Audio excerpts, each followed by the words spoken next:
My husband hated me for an entire decade after the death of his true love. I tried everything to please him, but he only scoffed. If you really want to make me happy, go to hell. That hit hard. But it hit even harder when a truck barreled toward me and he threw himself in front of it. Sebastian saved my life, only to die in a pool of blood. Before his last breath, he looked into my eyes and said, "If only I'd never met you." At his funeral, his mother wept, "I should never have forced him to marry you. He and Jillian belonged together." His father looked at me with pure resentment. "Sebastian saved your life 3 times. Why weren't you the one who died?" Everyone blamed me. Even I did. I was kicked out of the funeral. 3 years later, a time machine was invented. I didn't hesitate, I traveled back.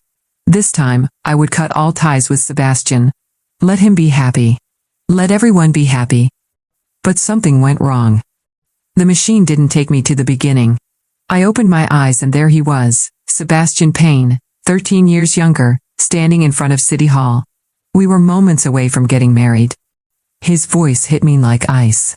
"My parents are threatening to kill themselves if I don't marry you, Sienna Rouse. You must be proud. But even if we go through with this, what do you think you'll get out of it? Happiness?" He smirked. The Sebastian from the future was colder, calm and guarded. But this younger version still carried fire in his eyes. "Sebastian," I said, steadying my breath, "you don't want to marry me because you love Jillian Brown, right?" He stiffened slightly, then scoffed. "Yeah. So what? We're already here. You think there's a way out?" "There is," I said quietly. He let out a sharp laugh. "I'm done with your mind games. Just sign the papers. Get the certificate." He walked away. In both timelines, I had loved him for years. And in both, he never loved me. Even his parents once told me, "Sebastian has a sharp tongue but a soft heart. If he didn't love you, why would he risk his life for you?" But they were wrong. He saved me because he was kind, not because he loved me. Before I turned the dial on the machine, I had been told, if I could resolve Sebastian's 3 greatest regrets, I could free us both. The first was marrying me. So I signed the papers, using Jillian's name. Sebastian was waiting outside. I handed him the envelope, but when he tried to look, I stopped him. "Tomorrow, there'll be a surprise," I said with a smile. He narrowed his eyes. "You're acting weird. Are you that happy to marry me?" "Honestly," I whispered, "I'm just happy you're alive." A nearby couple walked by, excited. "There's going to be a once-in-a-century meteor shower tonight. They say couples who watch it together stay in love forever." I remembered watching it with him in my past life, hoping he'd fall for me. But all he did was laugh. "A meteor shower? You think that'll fix a fake marriage?" This time, I didn't hope. But to my surprise, Sebastian said, "If you want to see it, I'll go with you. But no honeymoon. I've got work." I nodded. He flagged a taxi. "I'll pick you up later." Then his phone rang. Jillian hurt her hand. "I need to check on her. Go home on your own, all right?" "All right," I said. "You used to hate when I went to see her," he muttered. "Changed your mind?" Before I could answer, he added coldly, "Doesn't matter. We're married now. She's no threat." He left. He didn't see my bitter smile. The truth? I had never tried to keep him from Jillian, except once. Years ago, I saw Jillian kiss an older man. Later, I learned she had been with several sugar daddies. That's when I tried to stop Sebastian. But he never knew. Even after her death, he spent 10 years drowning in guilt. If I had to choose, I'd rather see him alive and with Jillian than dead and broken by regret. I went to the university to secure my admission and then returned home. Sebastian's mother, June, greeted me warmly. "You're back. Got the certificate? Where's Sebastian?" He had something urgent at work. She frowned. That boy. On such an important day. His father, Callum, just laughed. "They're married. Dinner can wait." Watching them, my heart ached. "Mr. and Mrs. Payne," I said gently. "We didn't get the certificate. I finalized plans to study abroad. I'm leaving in a few days." June's face fell. "What? Did Sebastian pressure you? You know how much you mean to him. And you studied psychology on your own just to help him." Callum nodded. He's just stubborn. Once you're married, he'll come around. They said all of this before, and it only led to pain. I reached for June's hand. You can't force love. He never loved me. I had a dream last night. In it, we married. But he avoided me. He worked himself sick. When I brought him soup, he refused it. He told me I brought him more pain than joy. And when he was 30, he died saving me. June's eyes filled with tears. I know it was just a dream, I continued, but maybe it's a warning. Maybe we're not meant to be. I just want him to live. Sebastian loved music. He hated business. He only gave it up because of the injury he got saving me. He only married me because of family pressure. I was the mistake. And I don't want to be that mistake again. I'll still take care of you both, I whispered. Even if I'm not your daughter-in-law, I'll be your daughter. They nodded, silently weeping. That was his second regret, not standing up to his parents. Maybe, in this timeline, I helped him do that. The time machine gave me 36 hours. One regret remained. As night fell, I walked to the observatory alone. The stars were just beginning to fall. The wind was gentle atop the observatory hill, brushing against my skin like a whisper from the universe, reminding me that time was fleeting. I looked up. The sky was dark velvet, scattered with stars. The meteor shower hadn't started yet, but even without it, the view was breathtaking. It had been 13 years since I last stood in this exact spot, watching the heavens and foolishly hoping the stars could fix a broken heart. A soft set of footsteps approached from behind. I didn't turn around. I thought you'd be gone by now. Sebastian's voice broke the silence. I turned slightly. I wanted to see the meteor shower. You really like this kind of stuff, huh? He stepped beside me, hands tucked into his coat pockets. You and your silly dreams. I didn't flinch at the mockery. I knew him too well. His insults were armor he had built to protect wounds he never let anyone see. Instead, I smiled gently. I guess I've always liked things that don't last. Maybe that's why I held on to you for so long. That caught him off guard. He shifted, glancing sideways. You're talking like we're not married. I exhaled. Because we're not. Not really. You just haven't read the papers yet. A flash of confusion crossed his face, followed by a scoff. What are you trying to do, Sienna? Win some moral high ground? Prove you're better than me? No, I whispered.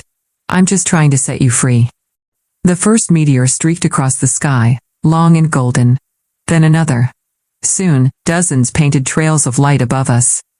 Sebastian fell silent. Jillian, I said quietly, she's waiting for you. At the clinic. Her hand's worse than you think. He looked at me sharply. How do you know that? I just do. Go to her, Sebastian. And this time, don't let her go. He stared at me like he wanted to argue, but something in my eyes stopped him. His jaw clenched. Then, without another word, he turned and left. As his figure disappeared down the hill, I closed my eyes and made a wish. Let this be enough. I stayed until the last meteor faded. Alone, but at peace. When I returned to the hotel, the time machine's interface was blinking softly. 34 hours had passed. I had 2 left. Sebastian's third and final regret was not saving Jillian. And this time, I had given him that chance. I sat down, clutching the journal page I had ripped from his old notebook before the jump. His regrets were inked with so much pain, the handwriting shaky. If I truly succeeded in resolving them all, then when I returned to my time, Sebastian might still be alive. I pressed my hand over my heart. Please, let him be alive. The time machine glowed faintly in the dark hotel room, its core humming like a distant heartbeat. My hands trembled as I reached for it.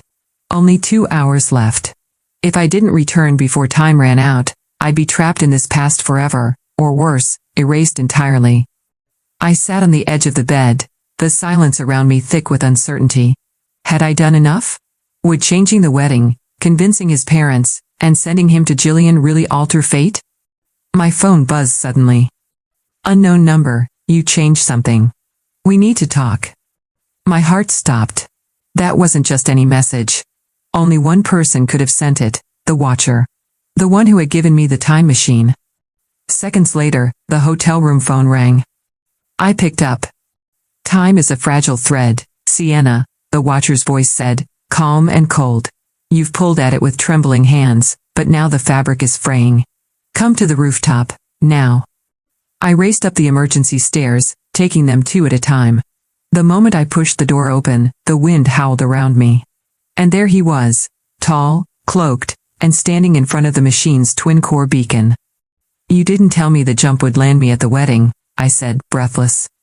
I didn't control when you'd land. The time machine chose that moment because it was the crossroads of all three regrets. I fixed two of them, I insisted. The wedding, and his parents. He's with Jillian now. He'll choose her. The watcher turned slowly. His face was lined with age, but his eyes glowed with unnatural clarity. You gave him the chance. That's all we can do.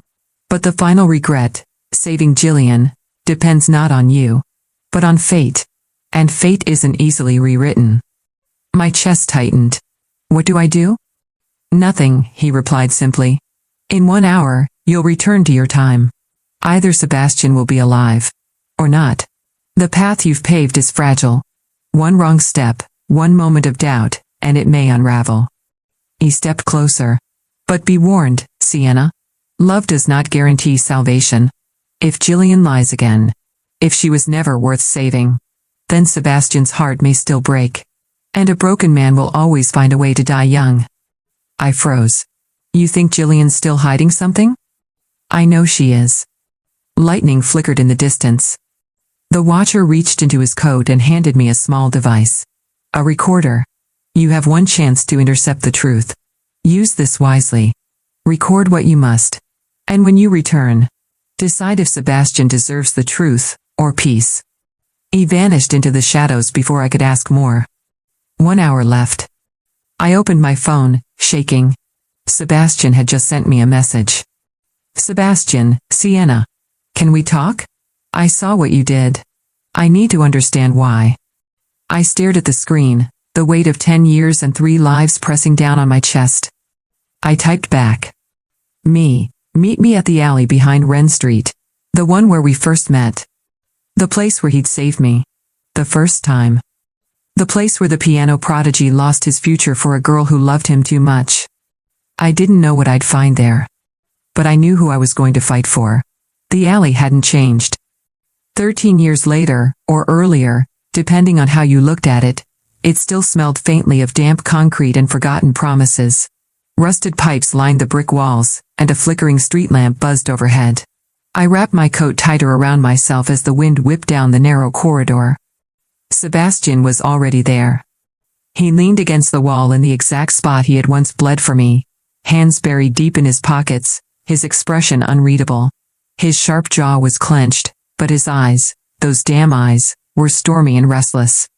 You picked a strange place to meet, he muttered.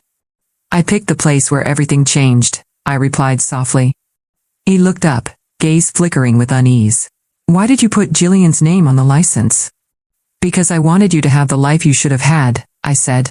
Not the one that was forced on you. Not with me. Not out of guilt or pressure. You think I married you out of guilt? His voice was sharp, cutting. You think that's why I risked my life for you? 3 times? My breath caught. Didn't you? Silence. His gaze dropped. You don't understand. I understand enough, I said. I read your journal, Sebastian. Your regrets. Regret number 1, marrying me. Regret number 2, not standing up to your parents. Regret number 3. He looked up sharply. Not saving Jillian. For a moment, he looked like I'd slapped him. How do you know all that? Because I had to know. Because I'm not the same Sienna. I came back to change your ending. Sebastian stepped forward, his face darkening. Is that what this is to you? Some twisted redemption story? You think if you play hero and bow out gracefully, I'll be grateful? No. My voice cracked. I think, if I can stop you from dying, it'll finally be worth the pain. He looked at me then, really looked at me. Dying? My hand reached for the recorder in my pocket, but I didn't press play yet. You're supposed to die, Sebastian, I said. At 30. Trying to save me, again. Because you never stopped trying to protect me. Even when you hated me. He opened his mouth, but the words didn't come. Don't you see? I whispered. Even after all the bitterness, the distance, the resentment, you still threw yourself in front of a truck to save me. You may have hated me, but your heart never changed. Tears threatened to fall, but I kept my voice steady. I came back to stop that from happening. To give you your life back. If being with Jillian makes you happy, then be with her. If you want to chase music again, chase it. Don't die for me. Not again. Sebastian looked haunted. You talk like you've already lost me. I did. I watched you bleed out in front of me. I heard your last words. If only I'd never met you. And I lived with that echo for 10 years. He turned away, running a hand through his hair. I didn't mean it. It doesn't matter. I smiled, heartbreaking. I forgave you anyway. Then, I pulled out the recorder and clicked play. Jillian's voice came through, shaky, panicked. A voicemail from her phone, recorded the day before the wedding. I told Sebastian the baby wasn't his. I needed money, so I told the truth to his mom. She said if I disappeared, they'd pay me double what I asked. I never meant for things to go this far. Please. Someone help me. Sebastian went pale. I got that message yesterday, I said. From a burner number. Someone knew I'd need it. He collapsed onto the step behind him, stunned. She lied? She took the money. Faked her way out. Let you grieve for 10 years, Sebastian. While I stayed by your side and watched you destroy yourself. His head dropped into his hands. I wasted so much time. No, I whispered, sitting beside him. You loved deeply. Even if it was misdirected. Even if it broke you. A pause. Then he looked at me again, voice raw. So what happens now? I looked at the sky. Now? We wait. I've done all I can. If fate's been rewritten, you'll live past 30. And if it hasn't? Then at least I got to say goodbye the right way. We sat in silence as the stars began to fade and the world shifted toward morning. When I opened my eyes, I was lying on the cold hotel bed, the faint blue glow of the time machine slowly pulsing beside me. The hum was gone. The countdown had ended. I had returned. My heart raced as I sat up. The last thing I remembered was watching Sebastian in that alley, his eyes full of anguish, his world collapsing in slow motion. I had left him there, with the truth, with Jillian's voice still ringing in his ears, and the weight of a future he never asked for. Now, everything felt different. I reached for my phone, fingers trembling. If time had shifted, the evidence would be there, in the details. I opened my gallery. There it was. A photo of a smiling Sebastian. Dated yesterday. Age, 31. Caption, my first recital since college. Thank you all for believing in me. My breath caught in my throat. He was alive. The time machine had worked. I collapsed onto the mattress, tears spilling freely. Not because I had saved him, but because he had finally chosen to save himself. Then the phone buzzed. Sebastian. I had a dream last night. You were crying in an alley. And when I woke up, I knew I owed you more than I ever gave. I don't remember everything, but something's changed. I want to see you. Can we meet? I stared at the message for a long moment, unable to move. Something inside me shifted, not joy, not relief, but something quieter. A peace I hadn't known in over a decade. I typed back. Me. Only if we can go somewhere with a piano. He replied almost instantly. Sebastian. Meet me at the recital hall. I'll play for you. The recital hall was nearly empty when I arrived. Just a few scattered chairs, sunlight pouring in through the tall windows, dust dancing in golden beams. And Sebastian, standing on stage, adjusting the bench, rolling up the sleeves of his crisp button-down. His fingers looked steady, confident, whole. He looked up when I stepped in, and for a moment, we just stared at each other. I didn't think you'd come, he said softly. I didn't think you'd remember. He gave me a half smile. I don't remember everything. But I remember enough. I remember pain. And a lot of silence. But I also remember a girl who stayed. A girl who smiled even when I didn't deserve it. I walked closer. And now? I asked. He gestured to the piano. Now, I want to play something I wrote. For you. I think I've always been trying to write it. I just never got the ending right. Sebastian sat down and rested his fingers on the keys. And when the music began, I felt the past unravel. Every cold night. Every unspoken word. Every moment I wondered if love could be one-sided forever. All of it melted into the melody. It wasn't perfect. Some notes trembled. Others missed. But it was real, alive. And when the final chord rang out and he looked up at me with glassy eyes, I finally understood. I had gone back to save him. But in doing so, I had saved myself too. The final note hung in the air like a breath held too long. Then silence. Sebastian stayed seated at the piano, his fingers resting lightly on the keys, as though letting go would make the moment vanish. I didn't move either. For the first time in years, or maybe lifetimes, there was nothing left to run from. I didn't know how to say it before, he said finally, voice low. Everything I felt for you. It was buried under so much grief. So much confusion. But that night, when I got that message, when I saw what you did, it was like something in me cracked open. I stepped closer, heart pounding. You remembered?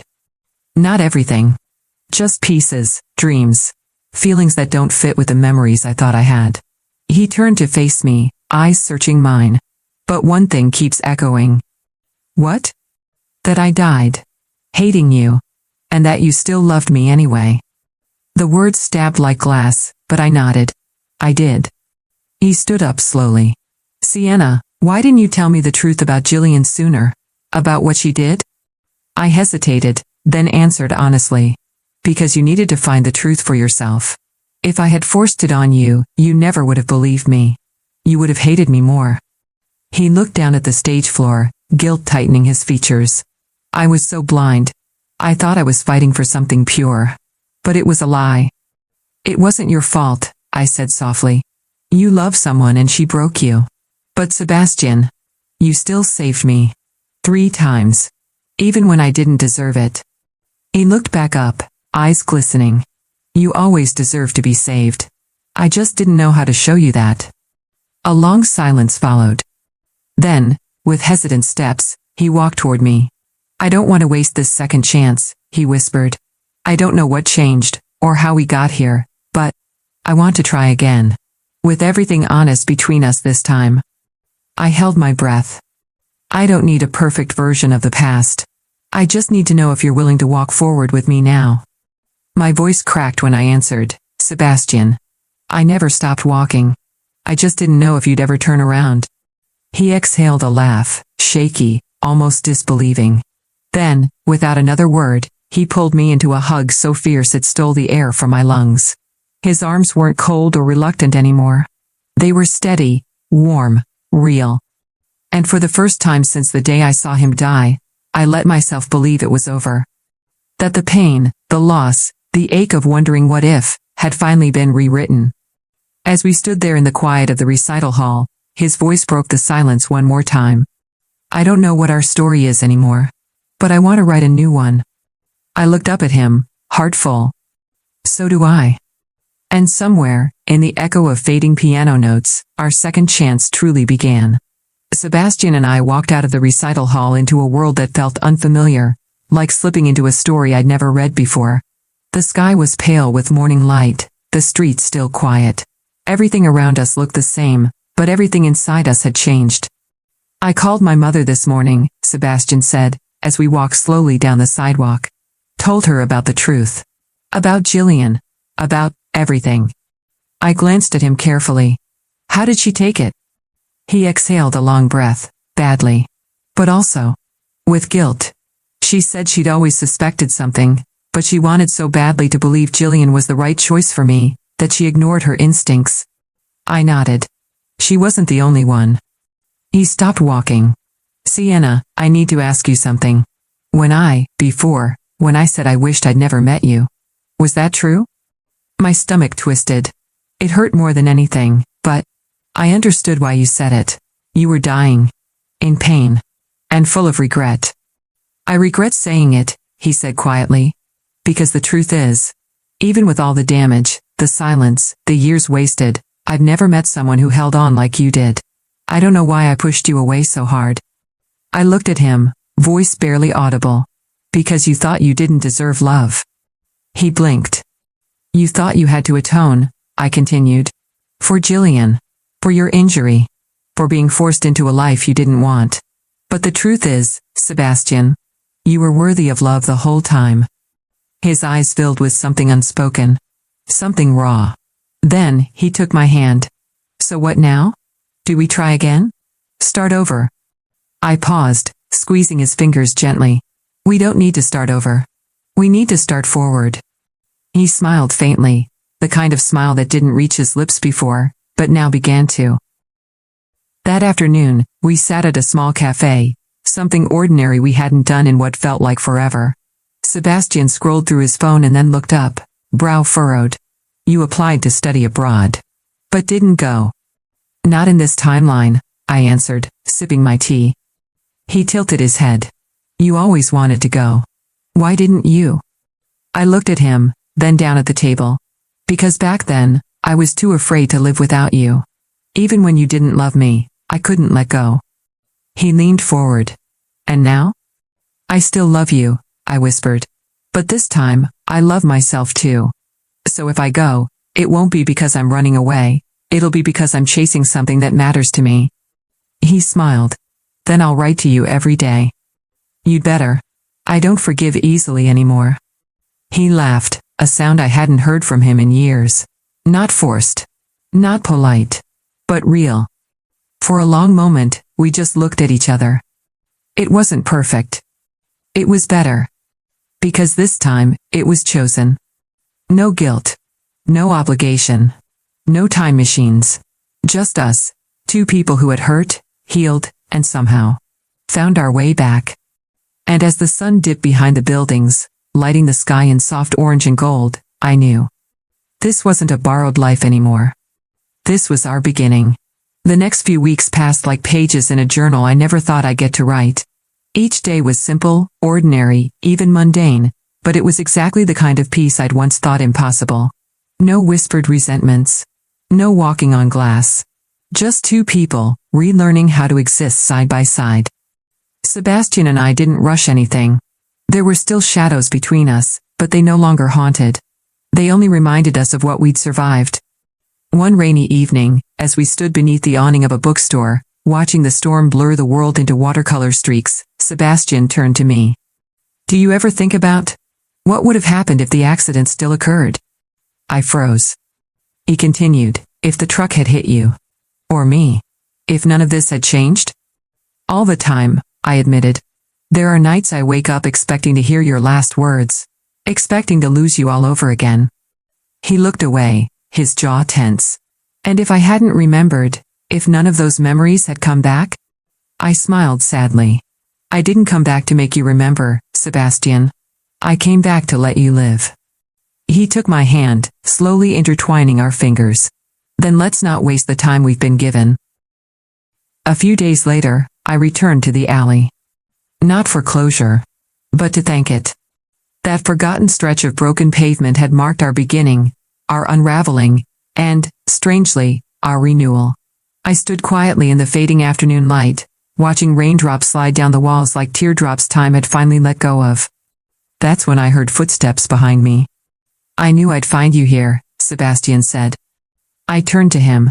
You remembered this place. I don't think I ever forgot. He paused. This is where I made the mistake of thinking you were just someone I saved, instead of someone who saved me. My throat tightened. You saved me more than once. And now, he said, I want to give you something. He reached into his coat and pulled out a folded piece of paper. It was old, slightly crinkled, the edges worn by time. My journal, he explained. The real one. From before everything fell apart. I unfolded it slowly. The ink was faded, but still legible. 3 lines stared back at me.